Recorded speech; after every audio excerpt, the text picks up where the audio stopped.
తదుపరి వృషభ రాశి.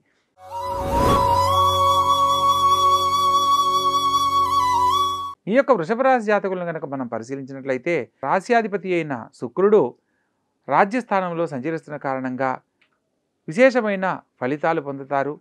కుటుంబంలో శుభకార్య ప్రయత్నాలన్నీ అనుకూలిస్తాయి. నూతన కార్యక్రమాలను చేపడతారు. విందు వినోద కార్యక్రమాల్లో పాల్గొనడం జరుగుతుంది. మీరు ఈ వారం చేపట్టిన ప్రతి పనిని మాటల చాకచక్యంతో సకాలంలో పూర్తి చేయగలరు. సంతాన భాగ్యం కోసం ఎదురుచూస్తున్న వారు ఆరోగ్య విషయంలో ఒకటి జాగ్రత్తలు పాటించాలి. విద్యార్థి దశలో ఉన్న వాళ్ళు ఉన్నతమైన మార్కులు సాధించేందుకు అవకాశం కలదు. ప్రత్యేకంగా రాజకీయ రంగంలో రాణించాలనుకున్న వారికి నూతన అవకాశాలు లాభిస్తాయి. భూ సంబంధమైన వర్తకులకు వ్యాపారస్తులకు ఇది విశేషమైన కాలంగా చెప్పడం జరుగుతుంది. ఈ వారం వృషభ రాశి వాళ్లను అదృష్ట జాతకులుగా చెప్పవచ్చు.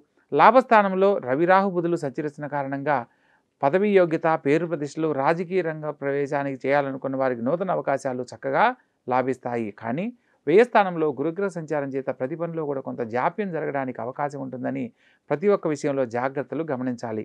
మొత్తం మీద ఈ రాశి వారికి వ్యయస్థానంలో సంచరిస్తున్న గురుగ్రహ సంచార ఫలితంగా గురు సంబంధమైన ఆలయ సందర్శనము, దత్తాత్రేయ స్వామి వారి ఆలయ సందర్శనం విశేషమైన శుభ ఫలితాలు కలిగిస్తుంది.